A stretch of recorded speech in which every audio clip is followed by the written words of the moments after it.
I'm Raul, and we have Cindy here. So welcome to our podcast where we try to help you elevate your grappling, and then hopefully together we keep real wrestling alive. We keep catch wrestling going on into the future. All right. So before first things first, feel free to say if you're in Los Angeles, we train at Fight Science MMA. If you're a UCLA student, we're here at UCLA. We have classes here as well. We're at UCLA right now. If you're not in the LA area and you're on the East Coast, go ahead and train with John Strickland, American Hook Wrestling. Also, if you're in neither of those places, you can always join our online academy on our website, catchwrestlingalliance.com. Feel free to join there. We have a really cool app where you can ask questions. We make videos for you, and plus we have the curriculum there. Everything is there, so you can basically just progress through all those.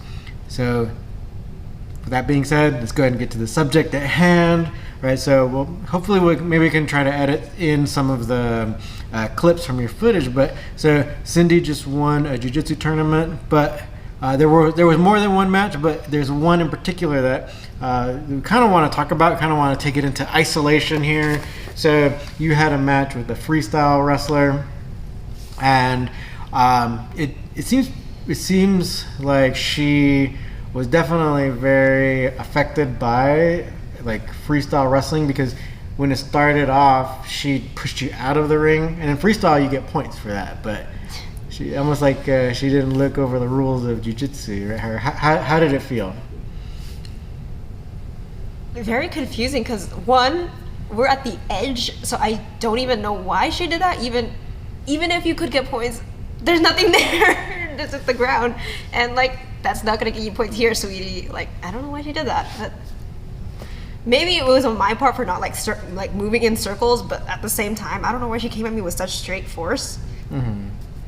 Yeah, because it was like horizontal, because like that's not gonna get you to the ground, right? If you're just pushing someone back, it's not like maybe you're hoping they trip or whatever, but ideally, like you would want to get an angle.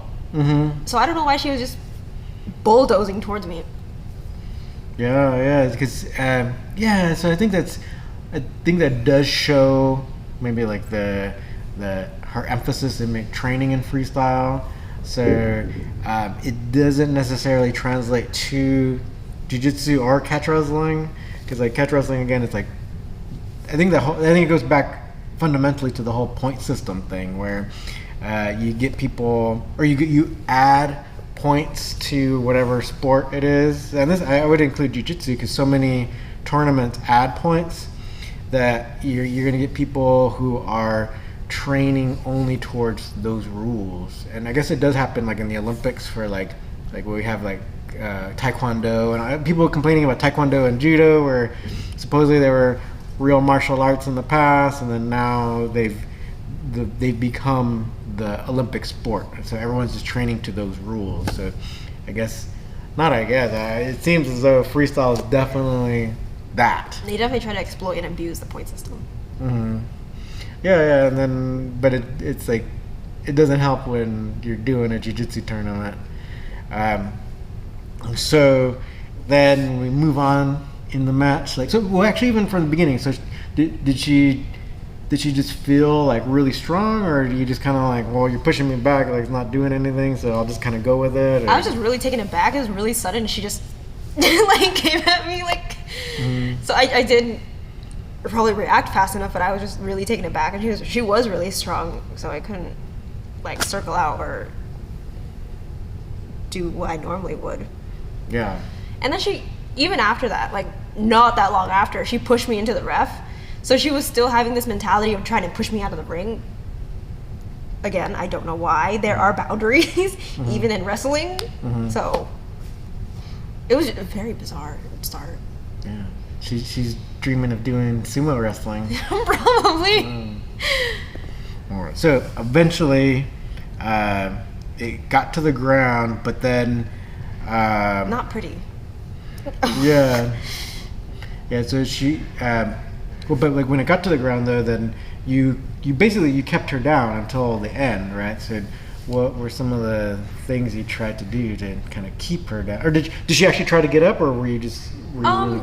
So she got me down with the chin whip, and then I thought she would have stayed in mount, but she kept chasing side control, and I think that was her downfall, because that gave me the opportunity to get up and stay off my back.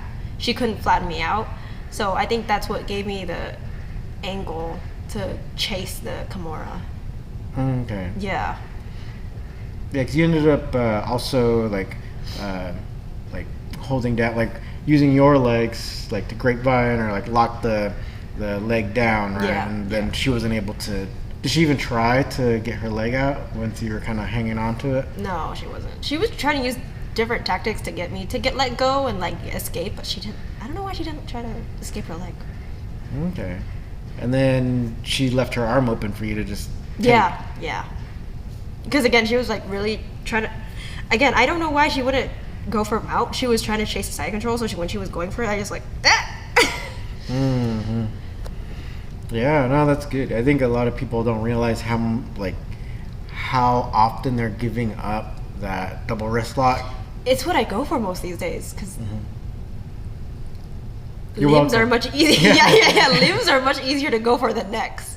Yeah, exactly. Because you definitely have to either take the bag or you gotta get to that point. But people are always like reaching at you, so it's like they're offering you that double wrist Free lock. real estate, like yeah.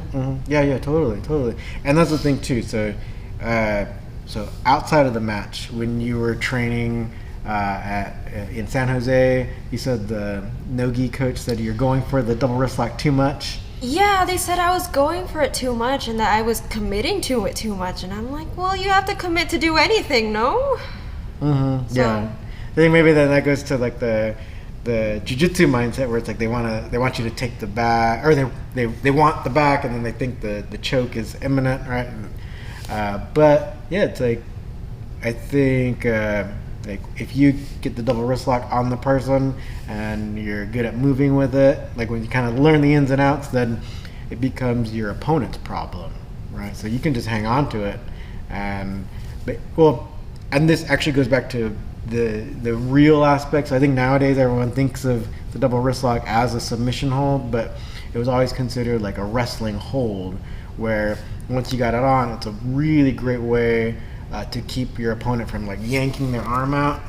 And so you wrestle with it. You can use it to get them down, throw them onto their back. You can pin them, but it just so happens that you can submit them with it. You can hurt them really bad. And actually, we did it. Maybe we can try to find it. But we did a video about how at the University of California, like we're at the University of California, one of the branches of it, in the 1950s, their wrestling manual has a picture of the double wrist lock, and they talked about, it's a wrestling hold, but a lot of people were getting their shoulders injured, so they're phasing it out. So yeah, ultimately, you can see how like things have changed, or like the ideas about it have changed. But yeah, it's like if you get it on, if you put the double wrist lock on someone, it's become their problem, because you should be able to keep control. Especially with the grapevine or lockdown, it's their problem now. Yeah. I get it on everyone, even if I'm not able to finish the submission. It's like, you're stuck here. Excellent. Yeah. So tell us, like, so walk us through the last section of it of that match.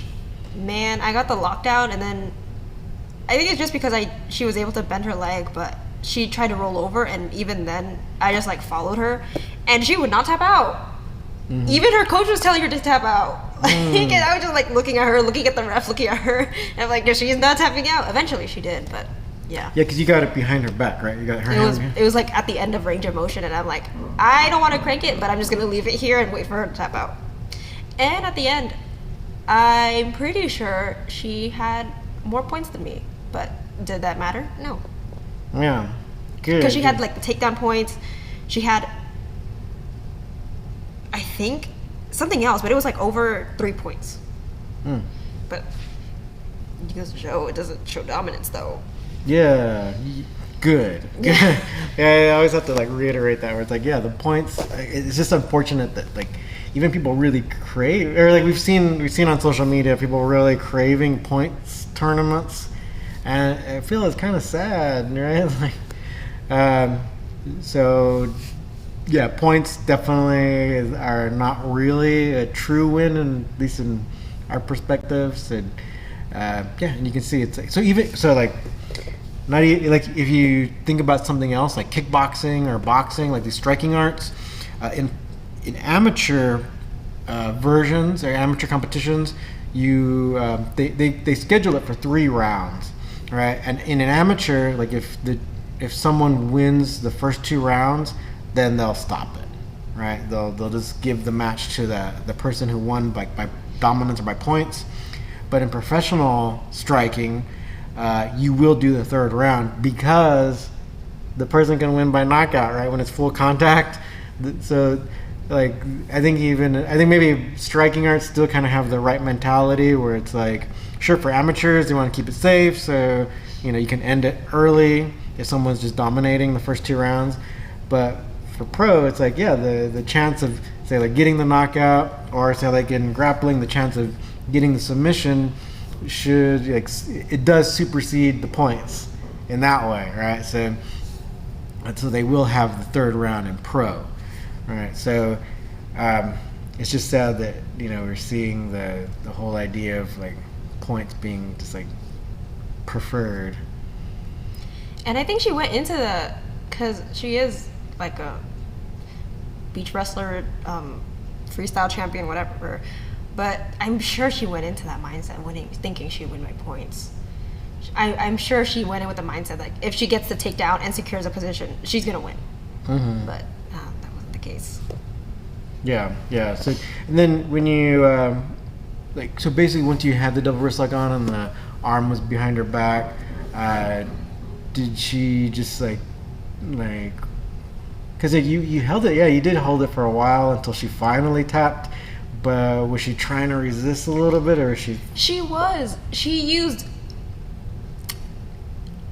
very exotic techniques to try and get me out. Like, I call it tickling, where she was like getting her knuckles and like trying to dig it into my ribs. And then she like eventually, that wasn't working, so she tried to like pull it out and like grip her hands, but that didn't work either, because then I eventually broke that. And then she tried to like get her chin and dig it into me, and then she tried smothering my face, but it didn't work. Yeah. Okay. Yeah. I'm glad you brought that up, because this is something that this is one of the reasons why I wanted to talk about this. Because we'll definitely try to see if we can't put that footage on this recording.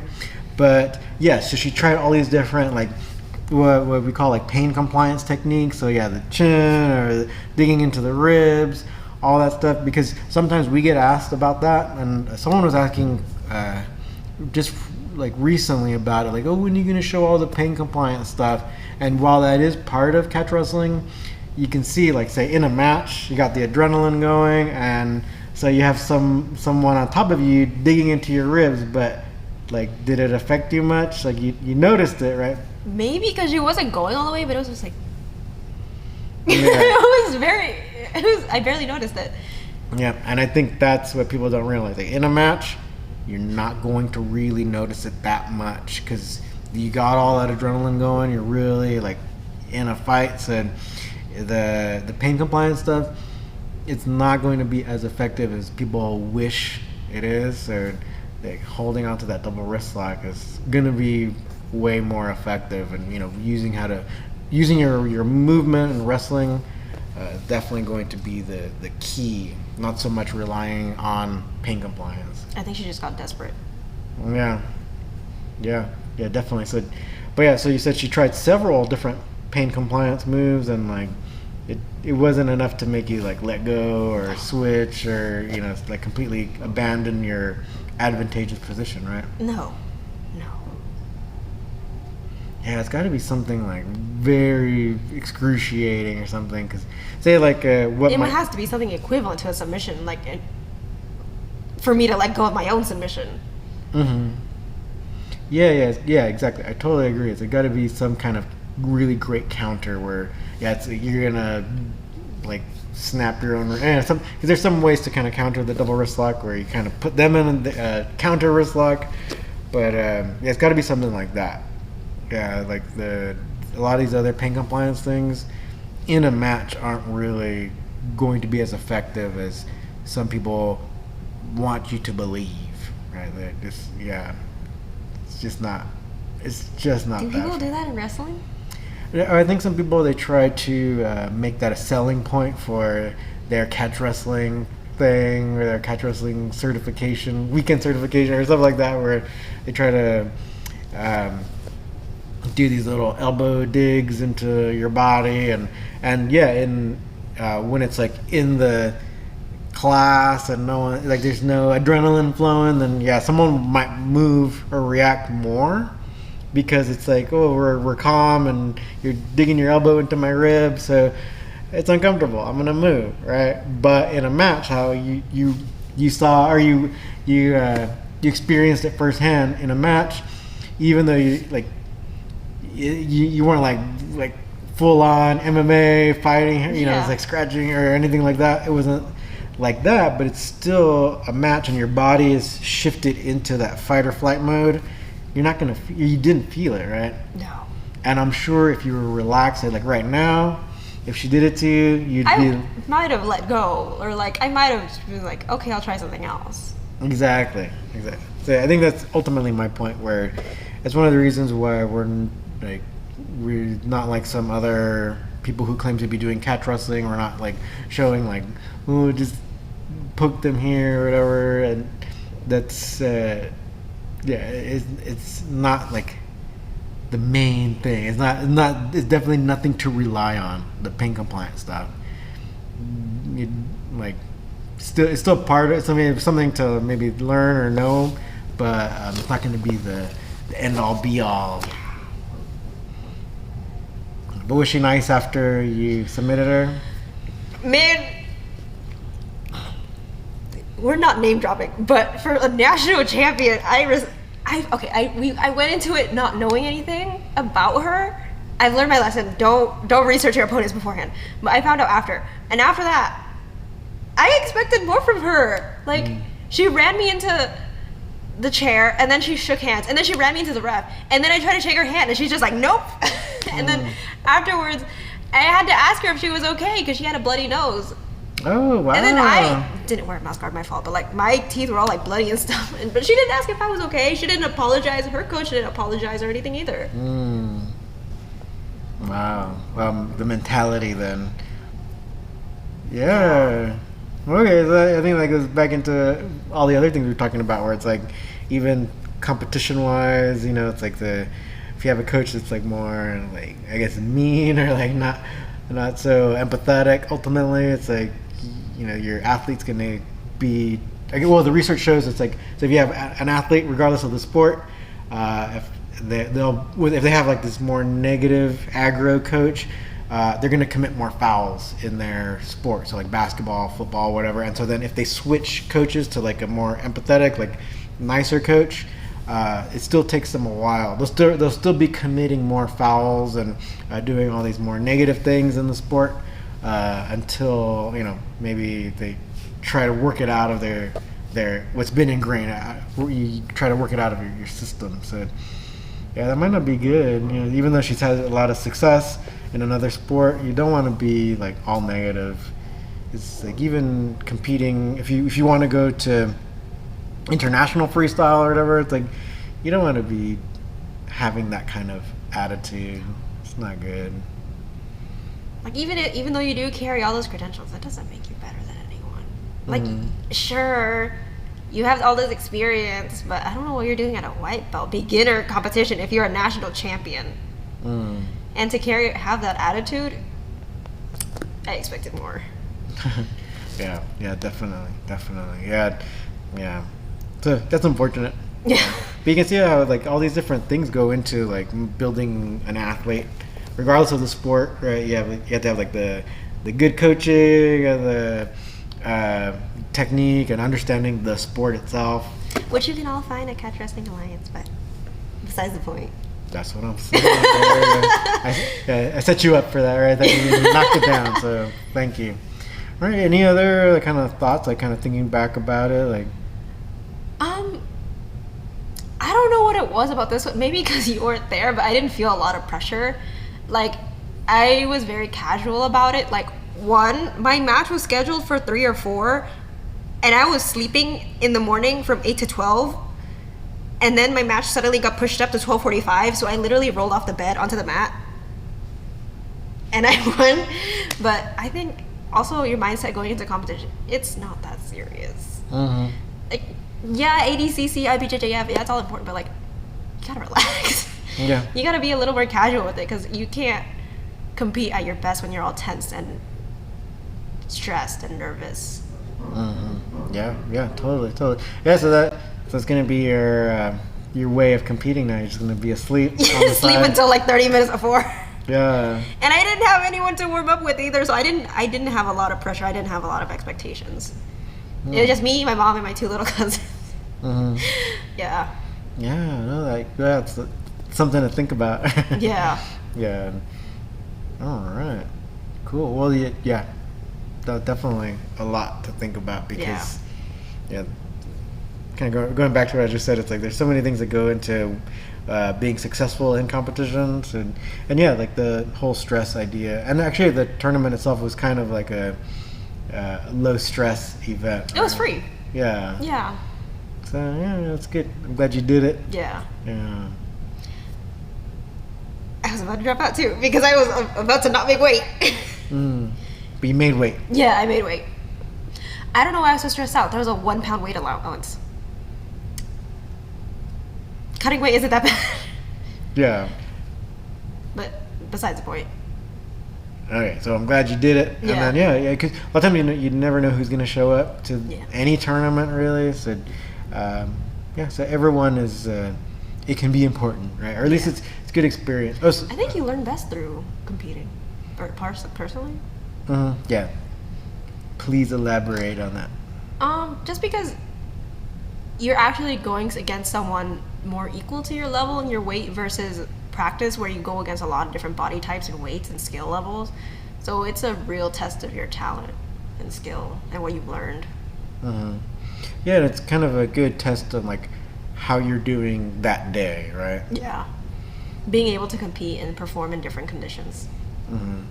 Yeah, so I would definitely recommend people to do it because you get a lot of people who are just like terrified to compete, but ultimately, like win or lose, like you have nothing to lose. Yeah, exactly. Yeah, exactly. Ultimately, you've not lost anything, so don't worry about the outcome of the match or matches, because it seems as though like afterward, have you noticed this as well, where it's like if sparring with someone before any competition, it's like they're probably all right, but then like I always felt like after they've competed, then they seem to get like a little bit of a boost, right? Things just seem to be just a little bit better afterwards, like when you roll with them.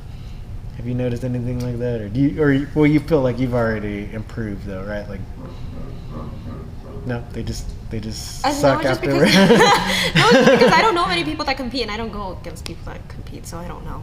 But even at 10th Planet, I don't know. No, 10th Planet, like especially after a bunch of us went to ADCC, or at least I noticed too, where so after the ADCC tournament that a lot of people did here in Long Beach, a lot of those guys, like they just seem to just be a little more snappy in their movements and their follow through and all that. So even though they might not have gotten the gold medal, or maybe they didn't even medal at all, it just seems like better. And I felt like I've noticed that throughout the years, where it's like if after competition, it just helps you level up like quicker, I think. I mean, win or lose, you learn something. You get something out of it. Yeah, and if you get used to the pressure of competition, because it's definitely different from just sparring in your class, I think it just helps. Yeah, because that's all part of it, right? You gotta, if you want to be competing, you gotta get used to competing instead of just jumping into like some big. You're never gonna be in the big matches if you're not doing all the little ones. Yeah. Any other thoughts? just practice how you want to compete. Like, I think that's, if you want, I don't think you'd want to compete in high stress, but like always try to mimic how, I lost my train of thought. Like, you know what I mean? Like, you want to be practicing the way you want to compete. So if I really wanted to work on like competing less stressful, working on what I'm good at, like practicing from bottom. And I've noticed that like when I compete, I end up on bottom a lot. So like in practice, I work on being on bottom a lot. And like being able to translate practice into competition is, yeah, I lost my train of thought, but you get what I'm going with it. Yeah, exactly. So being the best on bottom as you can be, right? Like so that you won't be submitted. And actually that's the other thing too. It's like, so like the point system kind of dictates the way people are thinking about these positions, right? Where it's like, if you're underneath, so same thing is true even in wrestling. Like if you're the person on top, you're getting basically, you're looking more dominant, right? So, but I think you kind of talked about it a lot here, at least like in the other podcast too. I'll definitely say it, where it's like you definitely want to be working on what we call mat wrestling, like all the ground stuff, more than like the takedowns, because you might not be the best at takedowns, or if you're really good at takedowns, you might mess up one day and end up on bottom. So if you're not working on all the ground stuff, you're gonna get beat, right? So is that kind of what you're thinking about, where it's like now you're really improving the ground stuff even better, because you might be the person getting taken down? I'm not gonna lie, in all my competitions so far, I've been absolutely sucky at standing, and that's been my downfall. But I've been fine from bottom just because I practice that so much. So like, practice, being able to execute what you do in practice and competition is really important. Yeah. So like that ground. So people who are like fans of catch wrestling. So that was one of the things that Billy Robinson. So it's like people know that name a lot. So that's what he told me personally. That's his perspective on learning catch wrestling.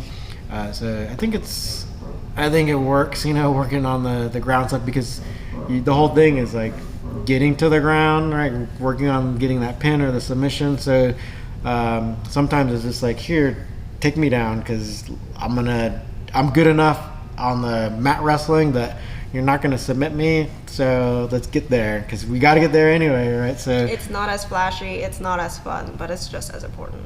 Yeah, if not more. Exactly. If not the most important, right? All right. Any final thoughts?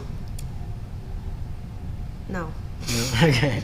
All right. No, I think that's good. So, kind of covered a bunch of different things. So, let us know your thoughts about it. So, it's like we talked about even like point system stuff, how people are kind of viewing competition, and it's like that's why I really like catch wrestling. You can win by totally beating them either with a pin or submission. Like a pin, they're unable to move, basically. They're unable to counter you, so you've shown that you've stopped the person, right? So, or the submission where they quit, right?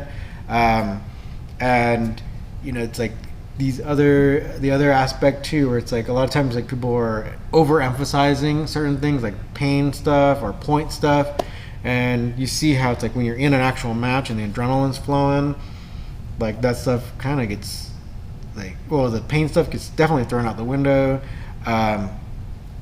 Point stuff really shouldn't be there, in my opinion.